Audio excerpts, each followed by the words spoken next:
never want to take anyone, you never want to take an opponent, a game for granted, of course, but coming out of this sort of 2 ranked games in your first 3, just how do you take stock of the season from this point, and do you view this as kind of a tune-up portion for the team? Definitely don't view as a tune-up necessarily. I think, listen, there's some things that we've done well, maybe even ahead of schedule, and there's some things we got to get better at. There's no question about that. For us, it's about growing as a team, building that on-court chemistry. I think we saw how valuable that is last game with a team who had majority of their roster from last year back. So we got to keep getting better, and there's a standard in this program that we are fighting to uphold every single time we step out there.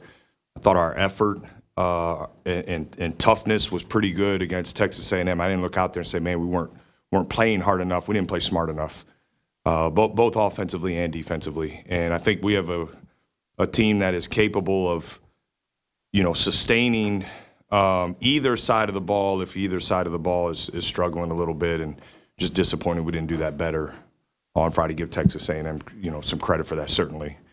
But no, we got to keep getting better, and we got another opportunity to bounce back and get this kind of this loss taste out of our mouth here tomorrow. Apologize for jinxing the 3-point shooting numbers at the last presser. When the shots aren't falling, what do you say at halftime? What do you say to the team? I think it's important to evaluate what shots we were taking, and there were a few of them where we were settling instead of touching the paint. We've said this, it's been documented. We want to shoot threes, but not void of paint touches, first, or at least to create some sort of defensive rotation. And we didn't do a good enough job of that in the first half. We talked about it throughout timeouts throughout that first half. It just took us a little too long to adjust in the moment than I would like. But I think give our guys credit because we did adjust after halftime, and offensively, we had stretches there in the second half offensively that was really good against a really good defensive team. So for the most part, I liked a lot of our threes. I didn't like all of them. And we just got to keep getting better at determining which ones are the right ones and which ones, can we get either something better if that possession is prolonged a little bit.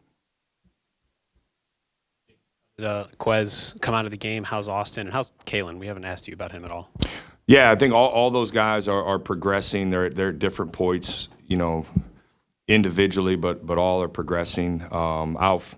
We'll find out here a little bit more once practice starts, kind of where everybody is. I don't expect this to be at complete full strength, but hopefully we can get closer than we were last game.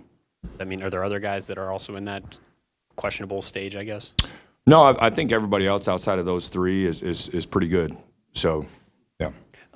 Along some of what he was asking, you were talking about getting more paint touches before you get some threes. What are you guys still working to establish inside the 3-point line? Your shooting percentage isn't great from 2 right now. Where do you like your 2-point shots to be coming from? Is this more, do you want to be more at the rim? What do you feel about mid-range jumpers? Like, what would you like your ideal 2-point field goals to primarily look like? Yeah, I think philosophically, I'm not a coach who's like hard line, never shoot a mid-range jumper. I think a lot of that is, guys need freedom to play to their strengths. Ultimately, that's what we want. We want guys to, we had the whole off season. Guys are working on, maybe expanding their game at times. Now we have to rely on our strengths, and we have data, throughout all the different practices we've had and things and now games to I think define what playing to your strengths looks like. There are some guys who are gifted in the mid-range, and we want them to have freedom to do that and read that situation well. I thought we've just been a little inconsistent in the paint as far as our poise. At times we get a little sped up, and that's hurt our field goal percentage. We adjusted. I think going back to the Texas game, it was really, really poor, really, really good. So we're getting there. A lot of I think our 2-point field goal attempts will come off of ball screens or drives. I think that fits our personnel, really well. And so we got to keep being intentional about that. And we missed our forwards, particularly last game a few times. We missed giving them the ball when they were in the paint or 1 foot in the paint, where we got to deliver that pass. So that's all things that I think we're continuing. That's part of that growth and chemistry, because a lot of that is it's once you attack and you touch the paint, now it's reading, reacting, trusting where guys are. So we're getting better at it. I expect that to continue to grow. You said areas you need to get better in. You may have touched on some of them, but what specifically stands out to you where you need to improve here as you head into this? I know you said you don't take anyone for granted, but what on paper is an easier stretch before you get Big Ten play and some of these other teams you have to play? Yeah, listen, it doesn't feel like an easier stretch. I mean, I think you look at Evansville, who's had real leads these last couple games, and they're certainly dynamic, offensively with their ability to shoot and the playmaking they have. So for us, though, the biggest thing as we continue to grow offensively, we got to take care of the ball better. We have to keep. We can't settle. We gotta. The game may call. Moving forward, there may be games that call for a lot of threes, and we'll take those. They just got to be the right ones. So taking care of the ball, careless turnovers, and as we keep getting better at playing with pace, and I think the second half you saw us with better pace. We worked on that going into the game. We didn't have that in the first half, particularly against their press, but we did a much better job in the second half. So that as we get more comfortable playing with pace, the turnovers. Defensively, it's fouling and rebounding. I think those two areas we need to make a significant jump, and we need to do that quickly. There were a few possessions in last game where we bailed them out with some poor technique, and when we're trying to make a run and we're fighting and we're having some good offensive possessions, those can be deflating. So continuing to grow in that area. Because I like our aggressiveness. I think we forced them to quite a few. We got quite a few steals, but we got to be smart, with our aggressiveness defensively, and then we got to. Now they're a really good offensive rebounding team, and I thought for the most part of the game we did pretty good, but they made us pay, almost every single time it felt like. So we get 3 or 4 more of those rebounds, and we're in a better position. So those two areas defensively for me are the areas we got to keep getting better at. When you preached the pace and the 3-point shooting and worked on that as much as you guys have, and then you have turnovers, or you maybe don't like some of the 3-point shots, like, is that kind of an overcorrection maybe by some guys to, hey, we need to shoot threes, this is what Jake wants us to do, okay, now we have to kind of bring it back in a little bit? Like, how do you work with them on some of those things after you've worked on changing that approach? We say in our program, play with pace and poise, and sometimes we're void of one of those. So I don't think we go into the game. We don't have like a target number of 3-point attempts we're trying to get up. I want guys playing with freedom and aggressiveness and confidence, but we have to continue to grow. And, we're defining, even after last game, we're defining kind of good and bad possessions, good and bad, shots, and showing, I think, the possessions where we maybe turn down that contested initial touch and end up getting something better because we attack and we play out that. We'll continue to get better at identifying that. Again, I think you got to give Texas A&M credit. They certainly played a part in that, but I also felt like some of it was self-inflicted. So I feel like our guys have a pretty good grasp of what we're trying to accomplish offensively. It just there's another team playing, and there's the imperfections of basketball that exist. But for us, we have enough firepower to score at different levels, and we can't just be committed to one. We need to continue to read and have possessions offensively on our terms. Jake, one of the themes in college basketball on Friday seemed to be true road games that were ranked matchups. For you guys long term, how valuable is facing a ranked opponent in a true road game in the third game of the season? Yeah, I think it's really valuable. I like our non-conference schedule. I know it's really hard. I think I would imagine if you went and looked at, whatever analytics website you chose, if you went and looked at the top 35 teams, I would imagine we probably have one of the tougher, 3-game stretches so far this season. And I'm okay with that. I'm okay with that. I think it's been good for us. Again, there's no false sense of self right now. Like we've had great moments, and we've had some great film to learn from, and I think that's important. I think that's important, for us in this. I'm not going to lie, it's nice to be home for a stretch, and but we gotta like play well, and we need to keep getting better, and we need to keep growing in those areas. And I'm not sure if it would. I say it would be harder to be intentional about the growth in those areas if, maybe we didn't have the caliber opponents that we've played up to this point. So I think it's great. We want to continue to schedule aggressively. Certainly, I think even in this stretch, there's some really good teams. Evansville is in one of the best mid-major leagues in the country, and they have a storied program. So got guys who are returning, and they have some talented players who are coming in. So I want us to continue to be pushed. I think just philosophically moving forward, non-conference scheduling, we want to schedule aggressively. Opponents are shooting just 33% against you guys. Obviously a small sample size, but what specifically has impressed you about your defense and defending shooting? I like our aggressiveness. I just think at times we got to be smarter, with the fouling. I think we're being disruptive. We want to be disruptive, but we don't want to be. We don't want to gamble. Like we've got burned gambling a couple times, and our biggest thing is we want to make teams earn it.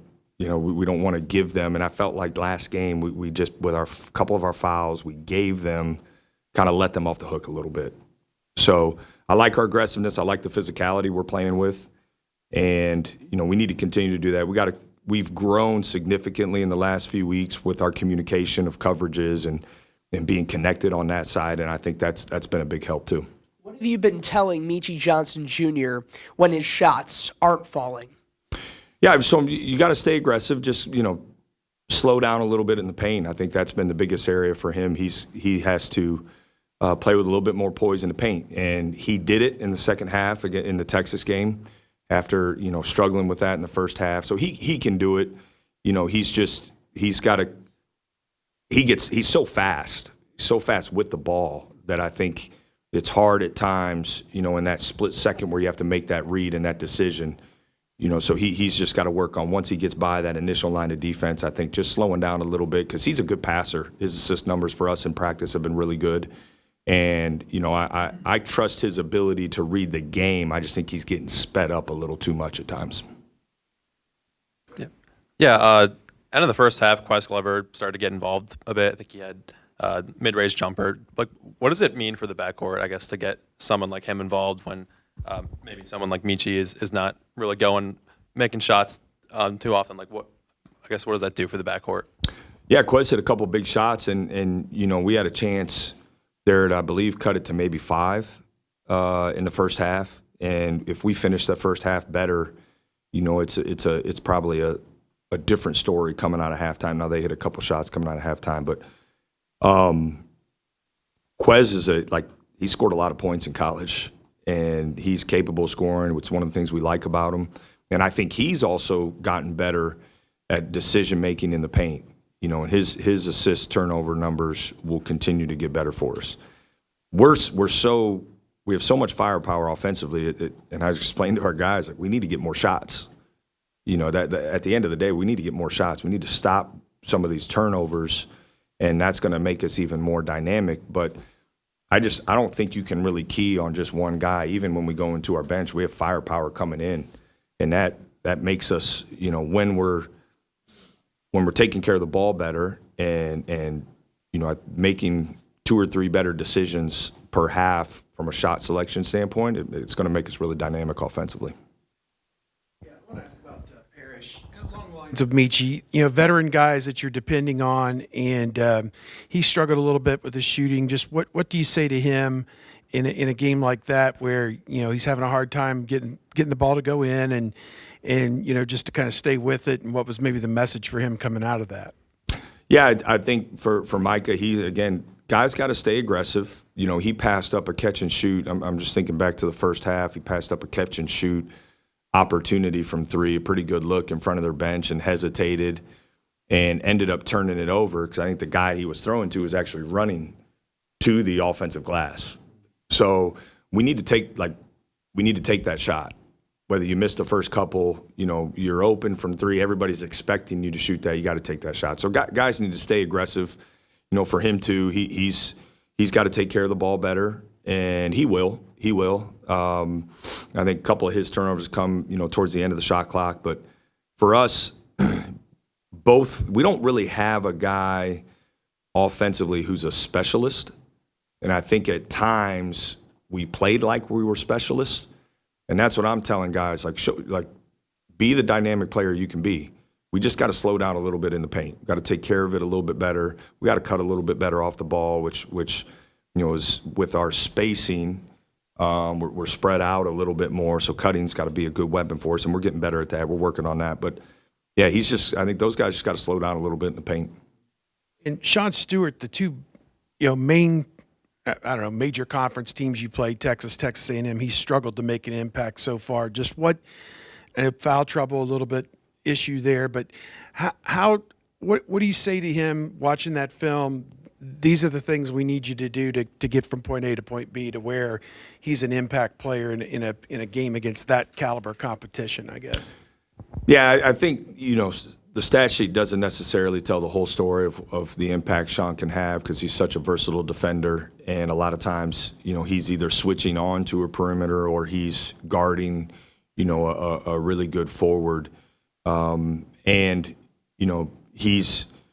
Sean's a good rebounder. His foul trouble in those games, I think, played a role in his ability to get into a rhythm.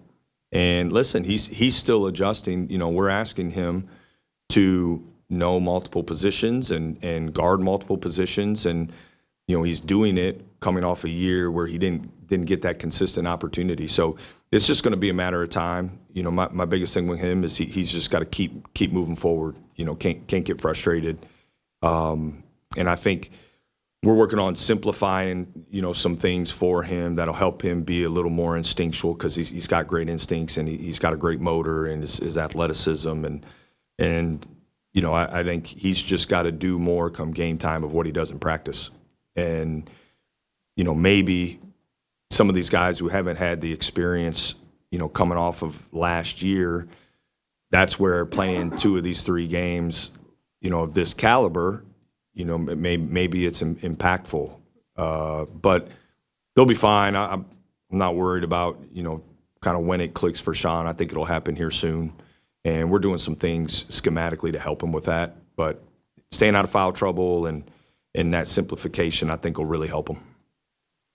Coach, I wanted to ask you, talk about what you've seen from Evansville's top players. Yeah, well, I think the freshmen they have is really good. I think point guards, experience, tough. They have multiple guys on the floor that are a threat from beyond the three-point line, and he's a really good player. I think he can score at different levels, good athleticism. They play with a lot of spacing, and they're a good team. Again, their win-loss record does not even come close to telling the story. Like they on film, they're well coached. I think they're pretty tough. Play well together. So we've been really impressed with them. When you talk about playing, I guess just smarter around the basket and making better decisions, would that lead to more free throws as well? Is that at all a concern that you guys haven't gotten to the line at, I'm sure, the rate you would like? Yeah, we did better with that in the second half. Felt like maybe I had to earn a couple of those on the sideline at times of that game. But, I think we did a better job of passing up, some of those contested jump shots to get a paint touch and either create something better or get to the free throw line. And I think Devin Royal's a guy for us who can do that. And he hasn't done that well enough. We talked about that yesterday. So, I expect him to, be a little more intentional about that because I think he's gifted at that. He's done it his whole career. It's a real strength for him. And then, you know, Bruce has to continue to be aggressive, I think, from the start. That helps. And Evan's a guy, you know, who can get there. So I think we'll get better at it, Adam. You know, it's something we don't want to certainly play for fouls, but they'll come. We'll get to the free throw line better if we're intentional about, you know, touching the paint. All right, thanks, guys.